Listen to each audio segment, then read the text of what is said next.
If you're not a fan of mouse acceleration in Marvel Rivals, you can turn it off, but not with the in-game settings.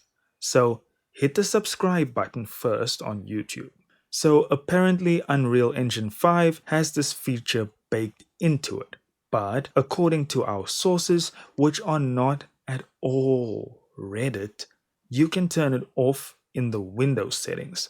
So right click on the Windows button, hit Settings and then Devices, or you can just type in Mouse Settings. Anyways, once you're in Devices, you go to Mouse, and then once you're there, you go to Additional Mouse Options. Next, go to Additional Mouse Pointer Options and uncheck Enhance Pointer Precision.